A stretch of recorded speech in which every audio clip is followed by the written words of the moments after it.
बार फिर से हाजिर हो चुका हूं आपके लिए एक बेहतरीन टॉपिक लेकर। सबसे पहले आज की क्लास के टॉपिक को टारगेट करें। आज की क्लास का टॉपिक है स्टूडेंट अपना प्रिज्म क्या होता है, प्रिज्म द्वारा अपवर्तन की क्रिया किस प्रकार की जाती है, ये आज की क्लास में अपन डिस्कस करने वाले हैं। अभी तक की यदि अपन पीछे की क्लासेस की बात करें तो पीछे की क्लासेस में अपन ने परावर्तन अपवर्तन के साथ में गोलीय दर्पण और लेंस का विस्तृत अध्ययन किया है, जिसके वीडियो आपको डिस्क्रिप्शन के लिंक में मिल जाएंगे। आप वहां जाकर उन्हें देख सकते हो। फिर भी कोई समझ में नहीं आए तो आप कमेंट बॉक्स में उन्हें शेयर कर सकते हो। तो आज की क्लास शुरू करते हैं। मैं हूं आपका फिजिक्स गुरु श्रीराम यादव। फिजिक्स की ऑनलाइन क्लासेस में आप सभी का फिर से हार्दिक स्वागत करता हूं। टॉपिक है अपना प्रिज्म। क्या होता है प्रिज्म? सबसे पहला क्वेश्चन यहाँ पर यही बनता है कि प्रिज्म क्या है, कैसी इसकी संरचना होती है, किस प्रकार का इसका आकार होता है, कौन से पदार्थ का ये बना होता है और कौन सी क्रियाएं इसके द्वारा संपन्न होती है, ये सबसे पहले अपन डिस्कस करने वाले हैं और फिर इसके द्वारा अपवर्तन की क्रिया को अपन समझने वाले हैं। तो यहाँ पर प्रिज्म होता क्या है, सबसे पहले इसकी डेफिनेशन देखें। डेफिनेशन को मैं इसकी संरचना के आधार पर आपको समझाना चाहूं तो यहाँ पर स्टूडेंट देखिए, अपन प्रिज्म के अंतर्गत तो प्रिज्म में 2 त्रिभुजाकार और 3 आयताकार फलक होते हैं। प्रिज्म में 2 त्रिभुजाकार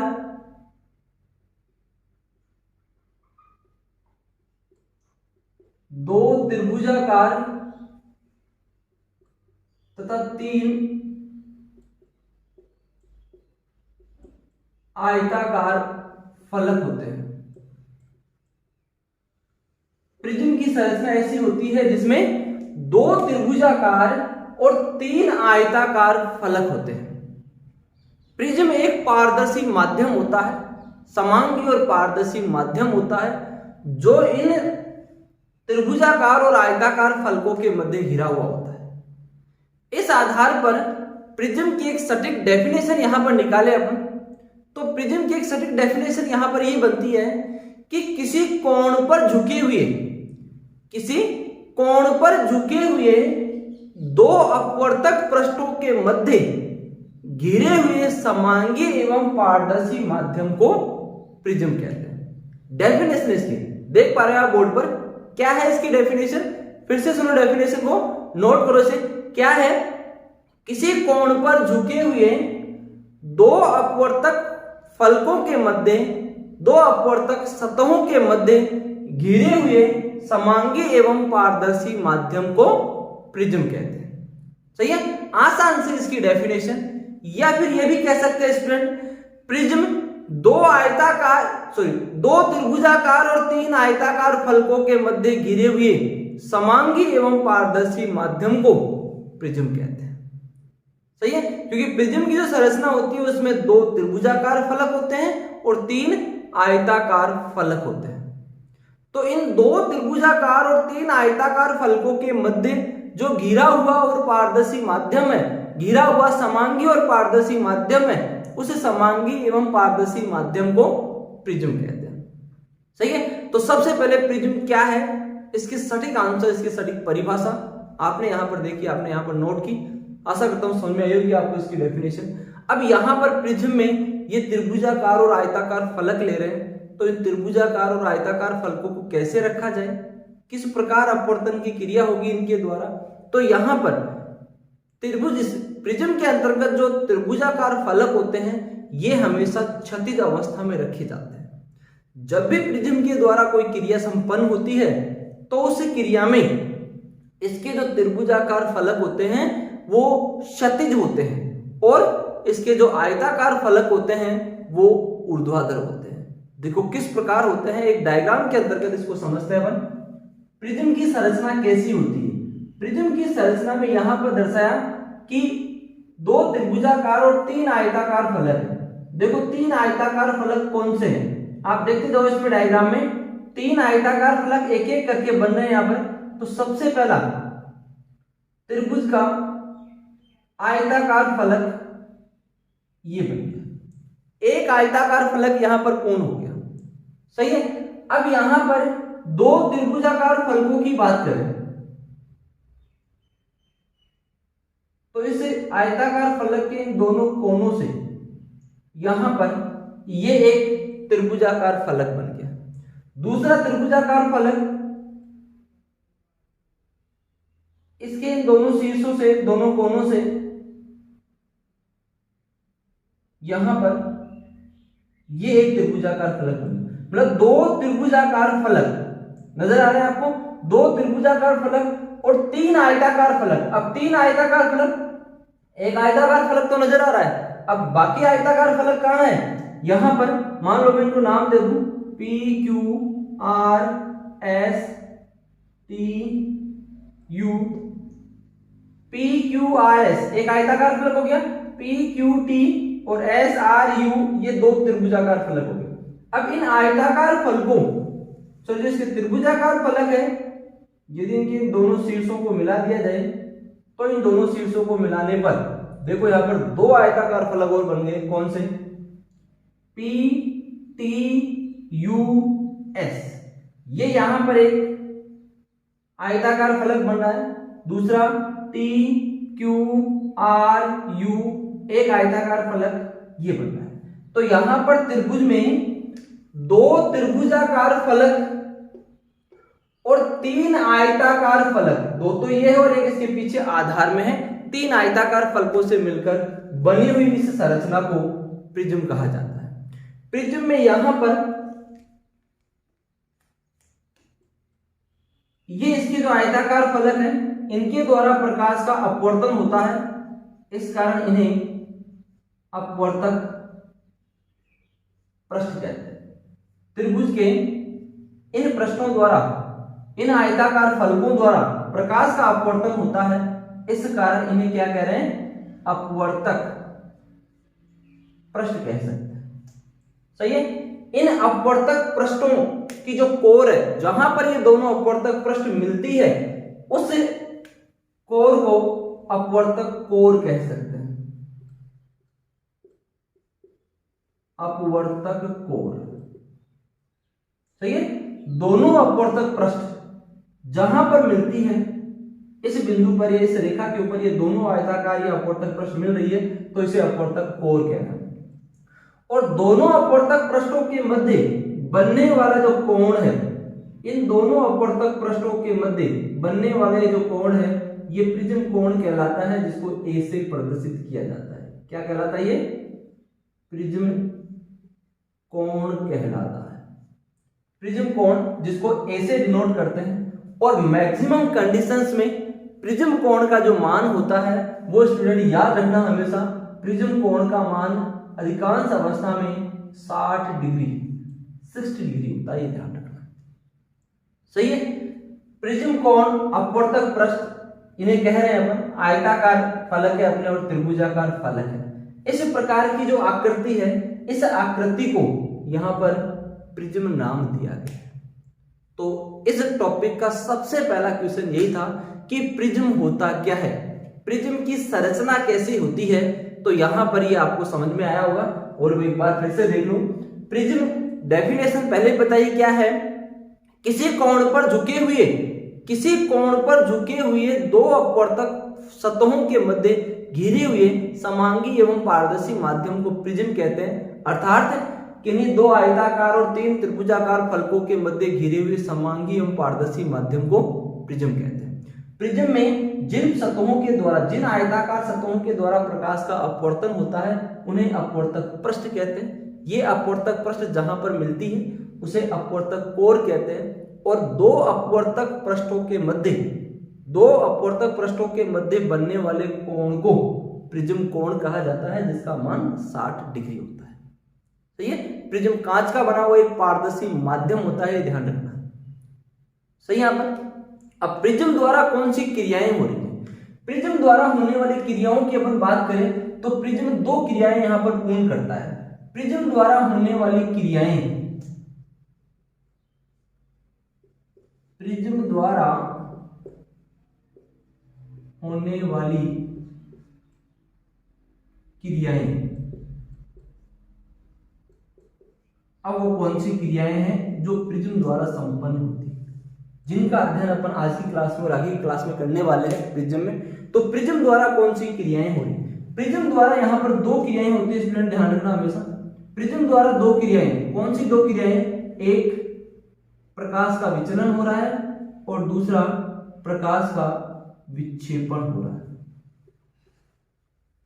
प्रिज्म द्वारा ये दो क्रियाएं संपन्न होती है हमेशा। प्रिज्म का उपयोग इन दो क्रियाओं को संपन्न करने के लिए, पूर्ण करने के लिए किया जाता है। कौन सी दो क्रियाएं? एक प्रिज्म द्वारा विचलन, प्रकाश का विचलन, और दूसरा प्रकाश का विक्षेपण। प्रिज्म द्वारा विचलन कह सकते हैं, प्रिज्म द्वारा अपवर्तन की जो क्रिया है वो हो रही है, यहां पर अपवर्तन भी कह सकते हो इसे, और एक प्रकाश का विक्षेपण या इसे परिक्षेपण भी कह सकते हैं। प्रिज्म द्वारा संपन्न होने वाली ये दो क्रियाएं जिनका अध्ययन अपन आज की क्लास में और आगे की क्लास में करने वाले हैं, प्रिज्म से संबंधित जो टॉपिक है वो टॉपिक यहाँ पर इन दो क्रियाओं में पूर्ण होगा। सही है स्टूडेंट? तो यहाँ पर प्रिज्म क्या है ये चीज क्लियर हो गई। प्रिज्म कौन सी दो क्रियाएं पूर्ण करता है, उन दो क्रियाओं के बारे में यहाँ पर अपने को समझना है कि ये दो क्रियाएं किस प्रकार संपन्न करता है प्रिज्म। सही है? अब यहाँ पर इसमें जो पहली क्रिया है वो आज की क्लास में यहाँ पर अपन पूर्ण करने वाले हैं, और कुछ इंपॉर्टेंट फॉर्मूले हैं जो यहाँ पर इसके साथ में कैलकुलेट करने वाले हैं। सही है? तो यहाँ पर इसके बाद में प्रिज्म द्वारा अपवर्तन की जो क्रिया है वो उस अपवर्तन की क्रिया को दो क्रियाएं संपन्न हो रही है। प्रिज्म द्वारा अपवर्तन या प्रिज्म द्वारा विचलन की जो क्रिया है, प्रकाश के विचलन की क्रिया, और एक है प्रिज्म द्वारा प्रक्षेपण या विक्षेपण की क्रिया। तो यहाँ पर आज की क्लास में अपन पहली क्रिया है उसको पूर्ण करने वाले हैं, उसको डिस्कस करने वाले हैं। क्या है? प्रिज्म द्वारा प्रकाश का अपवर्तन किस प्रकार होता है। प्रिज्म द्वारा प्रकाश के अपवर्तन की क्रिया को यहाँ पर विस्तृत रूप से समझने वाले हैं, जो फॉर्मूले हैं इससे संबंधित उनको कैलकुलेट करने वाले हैं। तो यहाँ पर प्रिज्म द्वारा अपवर्तन की क्रिया को समझने के लिए यहाँ पर एक समबाहु त्रिभुज के रूप में, एबीसी के रूप में एक प्रिज्म को लिया गया। एक प्रिज्म का आयताकार फलक ले लिया, इससे प्रिज्म का एक त्रिभुजाकार फलक ले लिया। इस त्रिभुजाकार फलक में ये जो त्रिभुज की दो भुजाएं हैं, ये दो आयताकार फलकों को व्यक्त कर रही है। जो अपवर्तक पृष्ठ है इसकी, आयताकार फलक जो अपवर्तक पृष्ठों के नाम से जानी जाती है। यदि प्रिज्म द्वारा अपवर्तन की क्रिया को समझना है तो इसका मतलब प्रिज्म द्वारा अपवर्तन की क्रिया कैसे हो रही है वो देखो। अपन ने देखा है कि प्रिज्म में क्या है, दो त्रिभुजाकार फलक और तीन आयताकार फलक है। जब भी प्रिज्म द्वारा अपवर्तन की क्रिया होती है तो इसके जो त्रिभुजाकार फलक है वो क्षैतिज अवस्था में रखे जाते हैं। कहने का मतलब त्रिभुज के एक त्रिभुजाकार फलक को क्षैतिज पर नीचे की ओर रखा जाता है और एक उसका त्रिभुजाकार फलक ऊपर हवा में रह जाता है। मतलब क्षैतिज अवस्था में दोनों त्रिभुजाकार फलक त्रिभुज के व्यवस्थित रहते हैं, इस प्रिज्म के व्यवस्थित रहते हैं। और इसके आयताकार फलक जो होते हैं, प्रिज्म के जो आयताकार फलक होते हैं वो ऊर्ध्वाधर रहते हैं। जैसे ये पेन है आपके, ये ऊर्ध्वाधर। इस अवस्था में प्रिज्म के तीनों आयताकार फलक ऊर्ध्वाधर व्यवस्थित रहते हैं। जब भी कोई प्रकाश किरण प्रिज्म पर आपतित होती है तो प्रिज्म के किसी एक आयताकार फलक पर वो टकराती है। एक आयताकार फलक पर टकराकर वो उससे अपवर्तित होकर उसमें प्रवेश करती है और उसके अंदर गमन करती हुई उस प्रिज्म के दूसरे पृष्ठ पर पहुंचती है, दूसरे आयताकार पृष्ठ पर पहुंचती है, और दूसरे आयताकार पृष्ठ द्वारा उस प्रकाश किरण का फिर से अपवर्तन होता है। इसका मतलब प्रिज्म द्वारा प्रकाश किरण का दो बार अपवर्तन होता है। जब भी कोई प्रकाश किरण प्रिज्म पर आपतित होती है तो उस प्रिज्म के द्वारा उस प्रकाश किरण का दो बार अपवर्तन होगा। दोनों आयताकार पृष्ठों पर प्रिज्म के द्वारा उस प्रकाश किरण का अपवर्तन होगा। तो यहां पर AB और BC के रूप में ये उस प्रिज्म की आयताकार फलक अर्थात वो अपवर्तक पृष्ठ है। AB और BC के रूप में यहां पर क्या है, प्रिज्म की अपवर्तक पृष्ठ है। तो यहां पर अपवर्तक पृष्ठ AB के ऊपर, अपवर्तक पृष्ठ ले रहे हैं AB, इसके ऊपर एक प्रकाश किरण ले रहे हैं,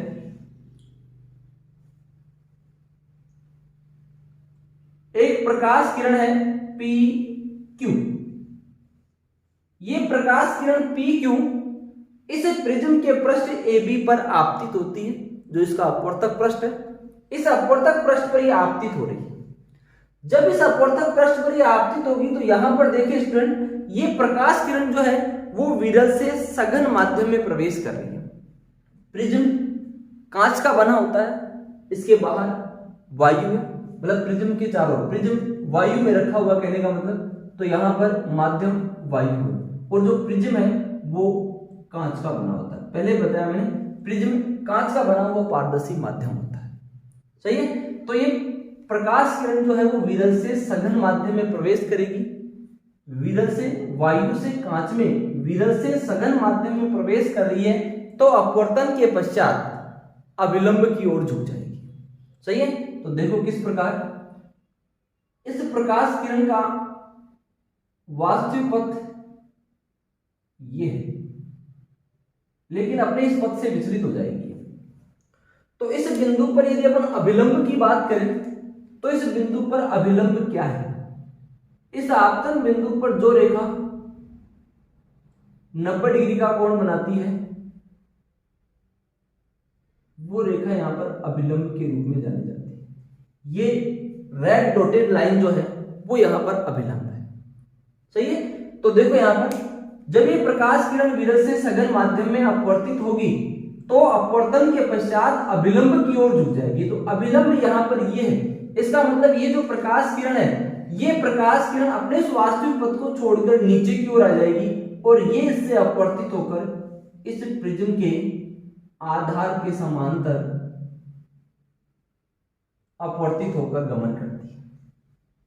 सही है। इस प्रिज्म के आधार के समांतर गति करते हुए संतृप्त होते हुए इस प्रिज्म के दूसरे पृष्ठ की पर पहुंचती है। अब दूसरा पृष्ठ ऐसे, दूसरे पृष्ठ पर जब ये प्रकाश किरण पहुंच रही है तो यहां पर अब ये प्रकाश किरण कांच से वायु अर्थात सघन से विरल माध्यम में प्रवेश कर रही है। सघन से विरल माध्यम में ये प्रवेश कर रही है।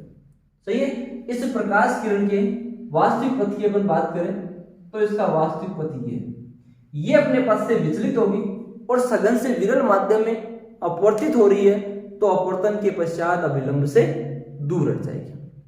सही है। ये अभिलंब से दूर हट रही है, तो इस बिंदु पर अभिलंब क्या है सबसे पहले तो वो देखो। तो जो रेखा यहां पर इस रेखा के साथ में 90 डिग्री का कोण बना रही है वो रेखा यहां पर अभिलंब है। तो ये डॉटेड लाइन जो ले रहा हूं मैं, ये डॉटेड लाइन यहां पर क्या है? अभिलंब है। सही है। अब ये अपवर्तन के पश्चात अभिलंब से दूर हटेगी। अभिलंब यहां पर ऊपर की ओर प्रकाश किरण का पथ ये, इसका मतलब ये इससे दूर हटेगी, तो ये अपवर्तन के पश्चात नीचे की ओर आ जाएगी। तो ये आर एस के रूप में यहां पर निर्गत किरण है। मतलब यहां पर पी क्यू क्या है? पी क्यू यहां पर आपतित किरण है। सही स्टूडेंट। आर एस यहां पर निर्गत किरण है। सही है। और क्यू आर जो है वो यहां पर, मतलब क्यू आर ये क्या है? यहां पर ये अपवर्तित किरण है। ये यहां पर अपवर्तित किरण। सही है। अब यहां पर इसमें बनने वाले कोणों की अपन बात करें तो यहां पर आपतन कोण आई, यहां पर अपवर्तन कोण आर, यहां पर कोण आर और यहां पर निर्गत कोण ई के रूप में लिया जाता है। सही है। मतलब प्रिज्म द्वारा इस प्रकाश किरण का देखें तो 2 बार अपवर्तन हो रहा है।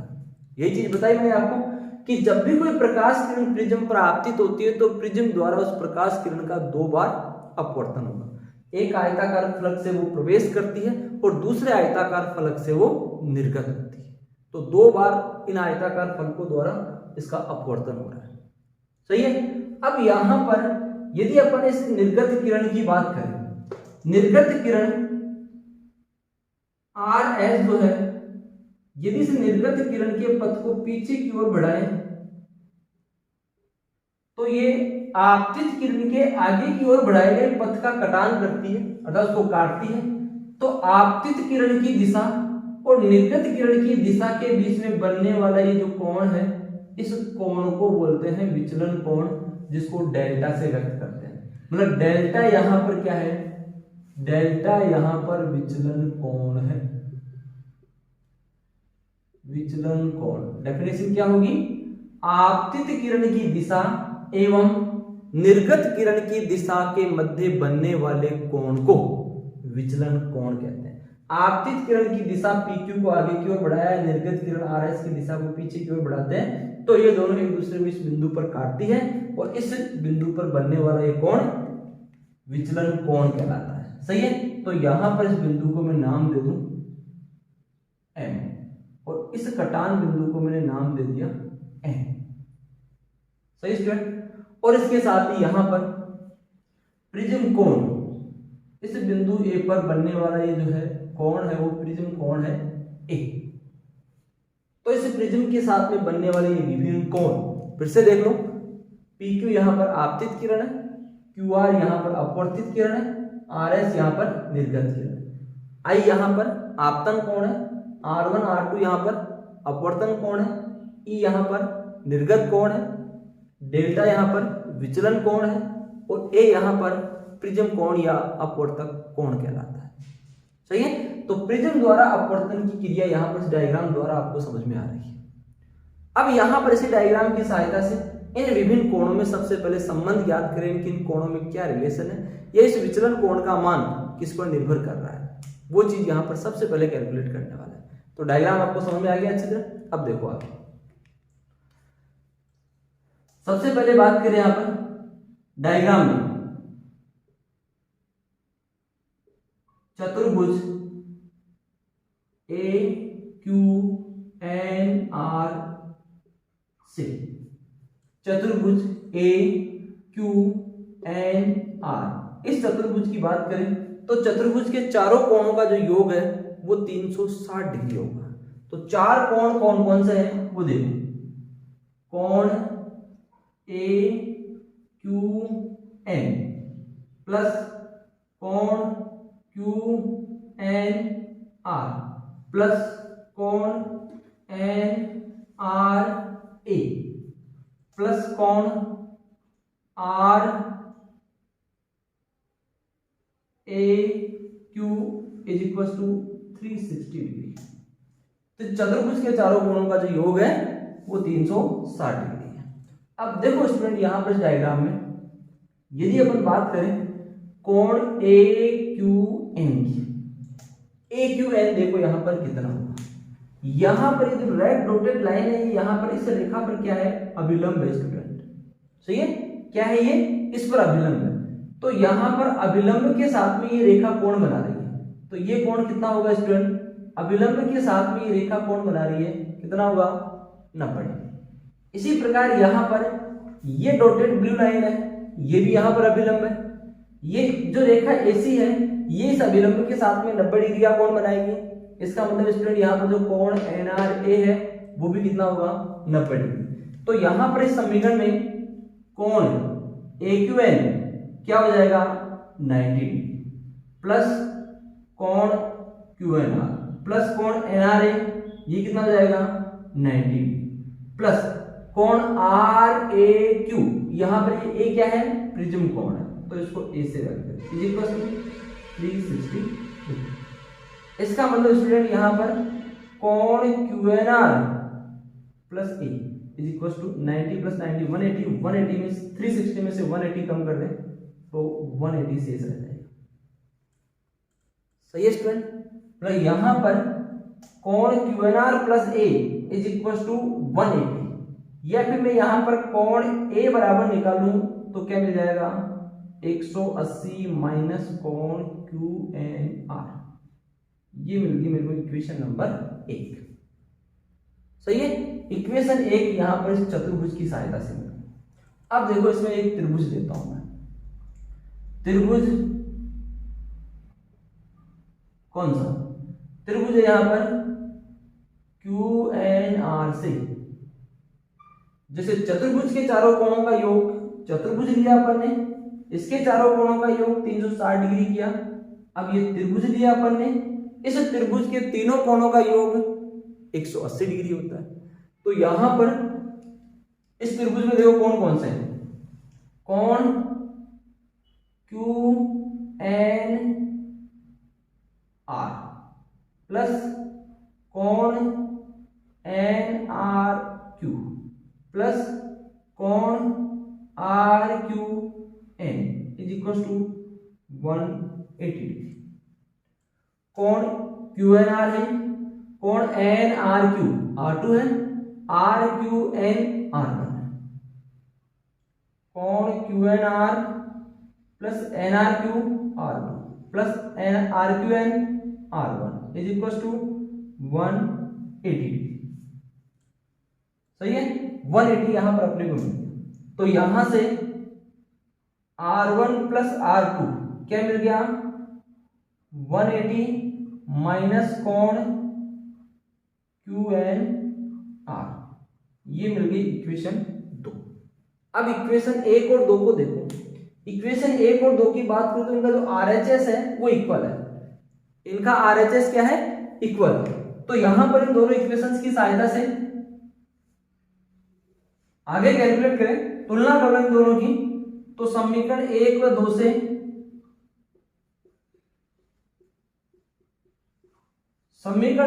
से क्या मिल गया, कोण A बराबर R1 प्लस R2, ये मिल गई अपने को इक्वेशन नंबर 3। कोण A बराबर मिल गया अपने को R1 प्लस R2। सही आंसर। अब देखो यहां पर 3 इक्वेशन मिल गई और इक्वेशन आगे कैलकुलेट करें। अब यहां पर एक चीज स्टूडेंट आपको पता होगी, क्या, कि यदि किसी त्रिभुज में कोई बहिष्कोण बनता है तो उस बहिष्कोण का मान क्या होता है। एग्जाम्पल के तौर पर देखो, मान लो अपने पास ये कोई त्रिभुज है और इस त्रिभुज में ये कोण यहां पर मान लो y है, ये कोण यहां पर x1 है और ये कोण यहां पर x2 है। सही है। तो इस त्रिभुज की बात करें तो इस त्रिभुज में क्या है, ये जो कोण y है वो क्या है, बहिष्कोण है, और इस कोण y का जो मान है वो होगा स्टूडेंट यहां पर x1 प्लस x2। क्या हुआ इसका मतलब, इसका मतलब ये हुआ कि यदि किसी त्रिभुज में कोई बहिष्कोण बनता है तो उस बहिष्कोण का जो मान है वो सामने के अंतर कोणों के योग के बराबर हो। किसी त्रिभुज में यदि कोई बहिष्कोण बनता है, बहिष्कोण का मतलब त्रिभुज की बाहर की ओर भुजा के साथ में बनने वाला कोण, ये बहिष्कोण y इस त्रिभुज का बहिष्कोण है जिसका मान इसके सामने के अंतर कोण x1 और x2 के योग के बराबर है। तो यहां पर इस डायग्राम में भी देखो स्टूडेंट, ये जो डेल्टा है, ये डेल्टा यहां पर एक बहिष्कोण है त्रिभुज QRM में। सही है। तो यहां पर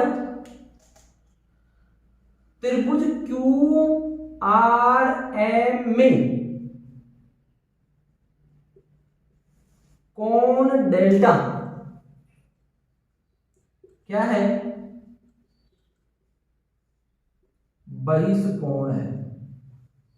सही है। त्रिभुज QRM में डेल्टा क्या है, बहिष्कोण। तो इस बहिष्कोण का मान क्या होगा, इस बहिष्कोण का मान होगा सामने के अंतर कोणों के योग के बराबर। अब इस त्रिभुज में सामने के अंतर कोण ये है। अब इनके मान तो यहां पर नहीं लिख रखे, देखो इनके मान क्या है। इनके मान यहां पर कैलकुलेट करें तो देखो यहां पर एक क्रॉस बन रहा है स्टूडेंट, एक आपतित किरण जा रही है ऐसे और ये अभिलंब आ रहा है। ये कोण यहां पर क्या है, आई, तो ये कोण भी यहां पर क्या होगा, आई। डायग्राम में देखो यहां पर क्रॉस बन रहा है। सही है। ये कोण आई है तो ये कोण भी आई होगा, क्यों, शीर्षाभिमुख कोण है। लेकिन स्टूडेंट यहां पर एक रेखा जा रही है जिसके साथ में ये कोण बन रहा है कितना, आर। सही है। तो इसका मतलब ये कोण कितना रह गया, आई माइनस आर। सेम यही चीज यहां पर भी बन रही है, एक क्रॉस यहां पर भी आ रहा है, एक अभिलंब आ रहा है, एक निर्गत किरण जा रही है। यहां पर निर्गत कोण क्या है, ई। इसका मतलब ये कोण क्या है, ये भी ई रहेगा, शीर्षाभिमुख कोण है, आमने सामने कोण। लेकिन यहां पर एक भुजा जा रही है और इस भुजा के साथ में ये कोण क्या बन रहा है, आर। तो ये कोण क्या हो जाएगा स्टूडेंट, ये हो जाएगा ई माइनस आर। तो यहां पर इस त्रिभुज में ये दोनों कोण क्या हो गए, कहने का मतलब ये कोण तो हो गया आई माइनस R1 और ये हो गया ई माइनस आर। इस त्रिभुज में इन दोनों कोणों का मान ये हो गया। तो यहां पर यदि डेल्टा बहिष्कोण है तो यहां पर इस डेल्टा का मान सामने के अंतः कोण I minus R1 plus E minus R2 के योग के बराबर, सामने के अंतर कोणों के योग के बराबर। सही है, तो यहां से डेल्टा बराबर I प्लस E माइनस इन दोनों में कॉमन ले लो R1 प्लस R2। सही है, डेल्टा बराबर अपने को ये मान मिल रहा है। सही है, अब यदि इक्वेशन नंबर 3 की बात करें तो R1 प्लस R2 किसके इक्वल है? R1 प्लस R2 यहां पर A के इक्वल है। तो समीकरण 3 से मान रखे तो डेल्टा बराबर क्या हो जाएगा? I plus E minus A।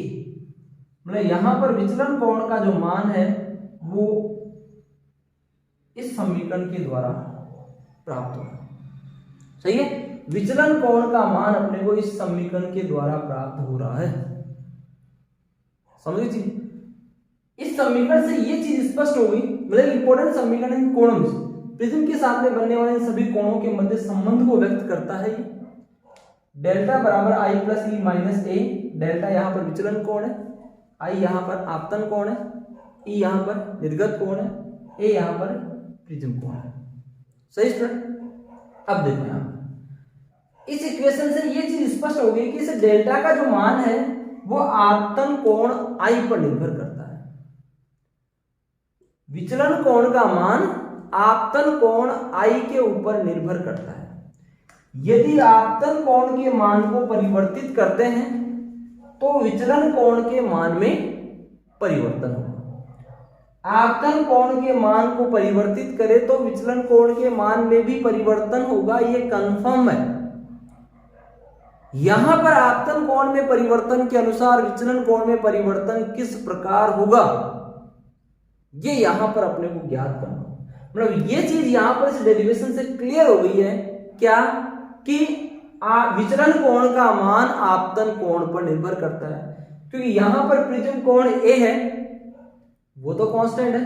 Prism कोण A का मान लगभग 60 डिग्री होता है हमेशा, ये तो कांस्टेंट है। कुछ विशेष अवस्थाओं में इसका मान 45 डिग्री या 90 डिग्री हो सकता है, लेकिन यहां पर जो ले रहे हैं प्रिज्म, उस प्रिज्म में प्रिज्म कोण का मान 60 डिग्री होगा, मतलब कांस्टेंट है। तो निर्गत कोण E है, निर्गत कोण E का मान आपतन कोण I पर ही निर्भर करेगा।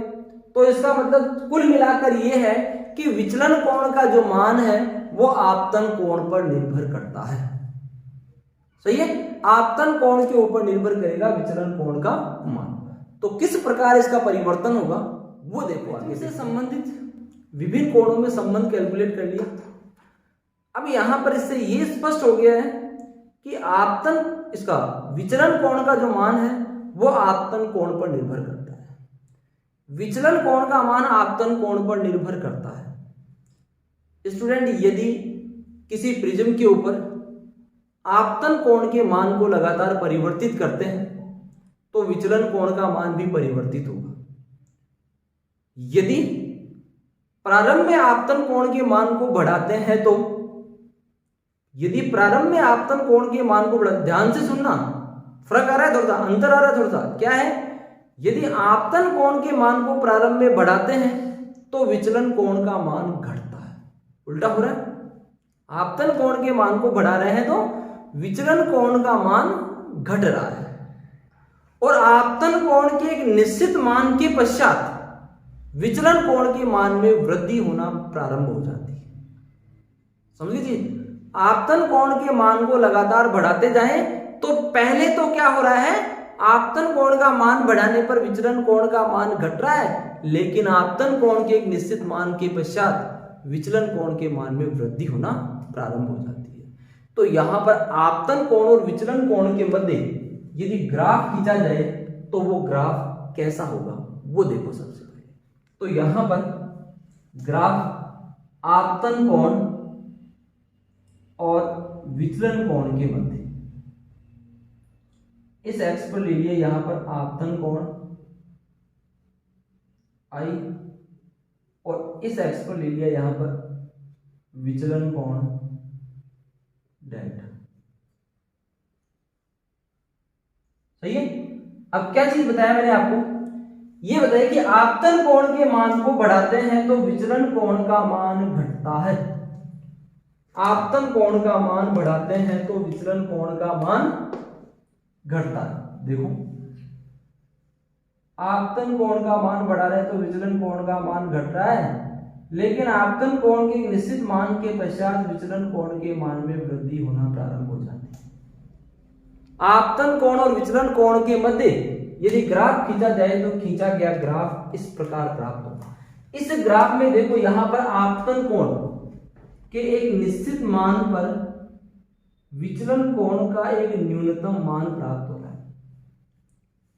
सही है, आपतन कोण के एक निश्चित मान पर विचलन कोण का एक न्यूनतम मान प्राप्त हो रहा है, जिसको डेल्टा एम से व्यक्त कर सकते हैं, जिसे न्यूनतम विचलन कोण कहते हैं।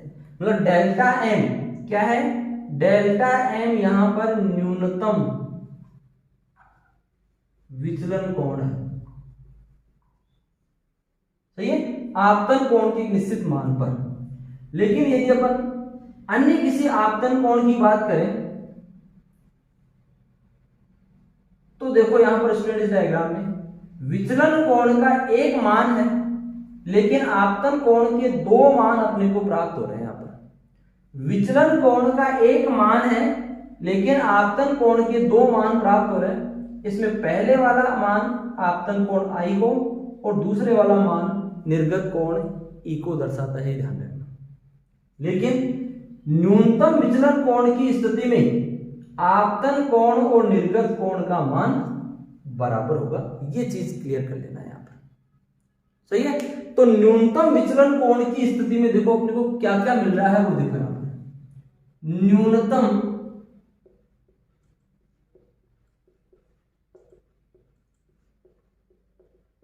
विचलन कोण की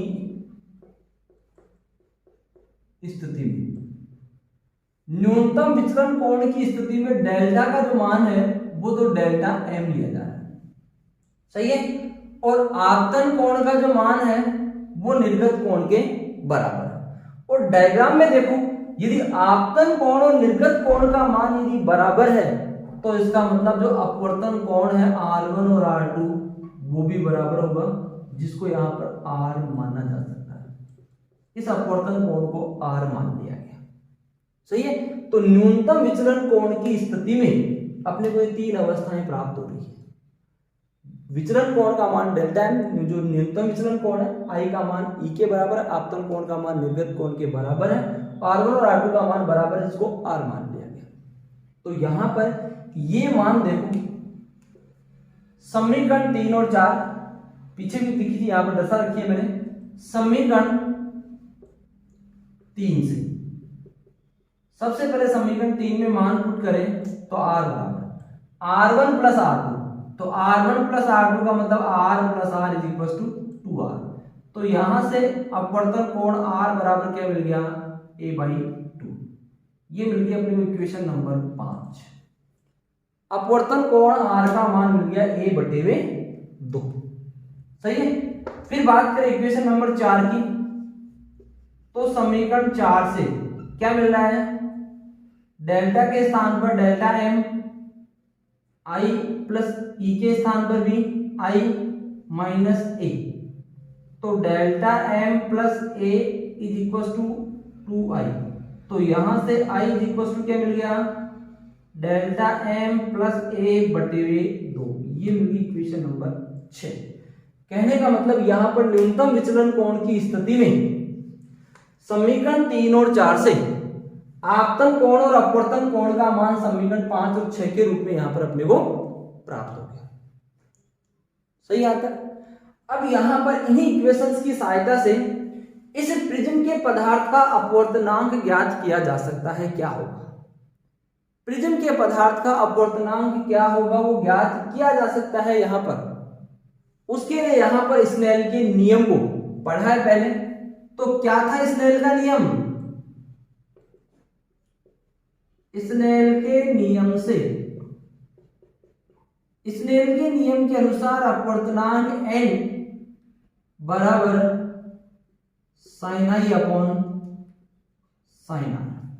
अपवर्तनांक को यहां पर n भी लिया जा सकता है अपवर्तनांक को यहाँ पर n21 भी लिया जा सकता है, अपवर्तनांक को यहाँ पर n21 भी लिया जा सकता है, अपवर्तनांक को यहाँ पर म्यू भी लिया जा सकता है।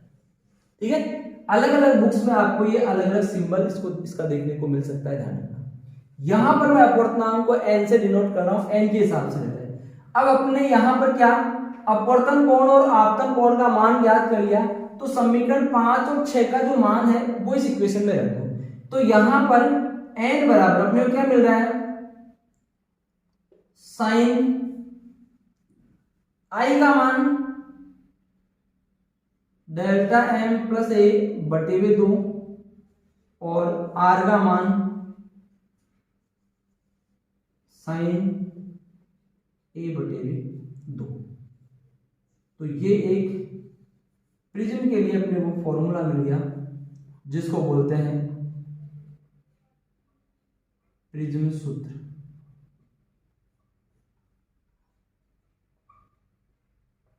प्रिज्म फॉर्मूला एक इंपॉर्टेंट फॉर्मूला है जो 4 नंबर में बोर्ड एग्जाम्स में पूछा जा सकता है। 4 नंबर के रूप में यहां पर ये प्रिज्म फॉर्मूला, प्रिज्म के पदार्थ का अपवर्तनांक, प्रिज्म के पदार्थ का अपवर्तनांक क्या होगा वो यहां पर इस इक्वेशन की सहायता से कैलकुलेट किया जा सकता है।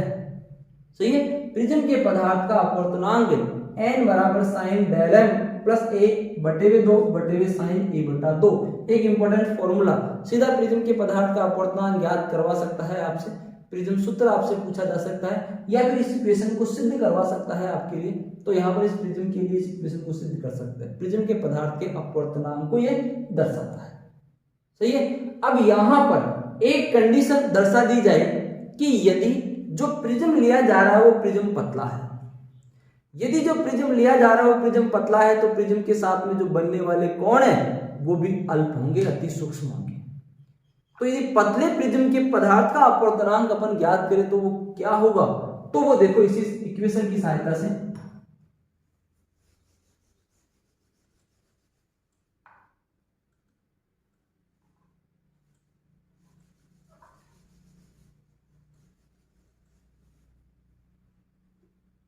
मतलब पतले प्रिज्म के लिए क्या होगा,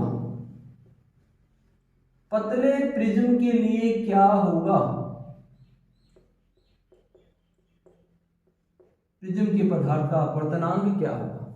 पतले प्रिज्म की बात करें तो मैंने बताया आपको कि यदि प्रिज्म अत्यंत पतला होगा तो इसके साथ में बनने वाले सभी जो कोण होंगे वो अति सूक्ष्म होंगे।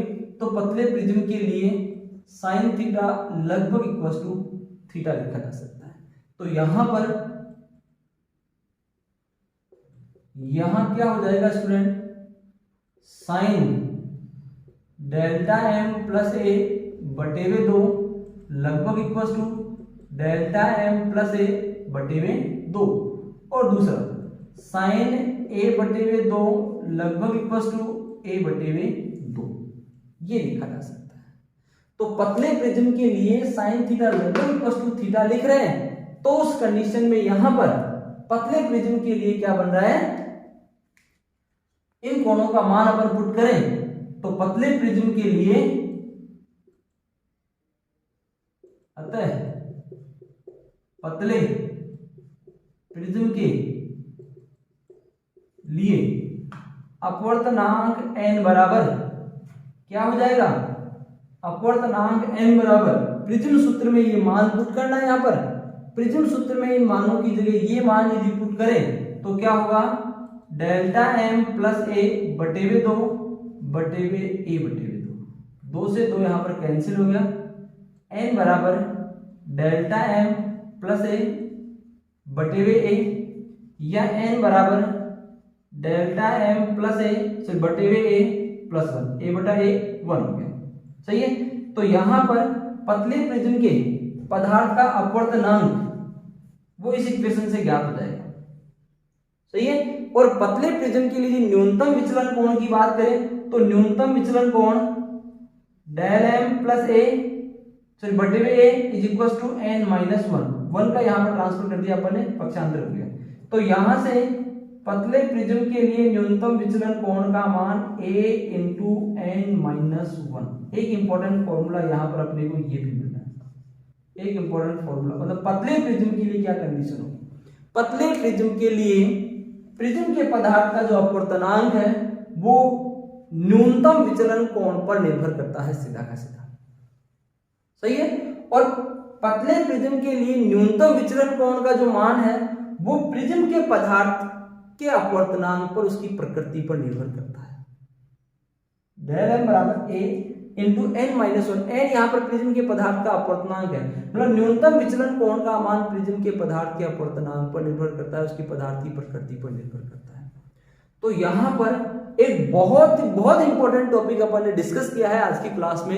प्रिज्म क्या है, प्रिज्म द्वारा अपवर्तन की क्रिया किस प्रकार हो रही है, प्रिज्म सूत्र क्या होता है, प्रिज्म से संबंधित विभिन्न कोणों में क्या संबंध है, पतले प्रिज्म के लिए न्यूनतम विचलन कोण का मान क्या होता है, ये आज की क्लास में यहाँ पर डिस्कस किया है। आशा करता हूँ स्टूडेंट आपको समझ में आया होगा। यदि समझ में नहीं आ रहा तो एक बार वीडियो को फिर से देखें, यदि फिर भी समझ में नहीं आ रहा तो अपने कंफ्यूजन को आप कमेंट बॉक्स में शेयर कीजिएगा।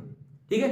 यदि वीडियो आपको अच्छा लगा है तो वीडियो को शेयर कीजिए और ऐसे ही इंटरेस्टिंग वीडियो देखने के लिए चैनल को सब्सक्राइब कीजिए, साथ में बेल आइकन को दबाइए, इससे अपलोड होने वाले वीडियो की जानकारी सबसे पहले आप तक पहुंच सके। थैंक यू स्टूडेंट आज की क्लास के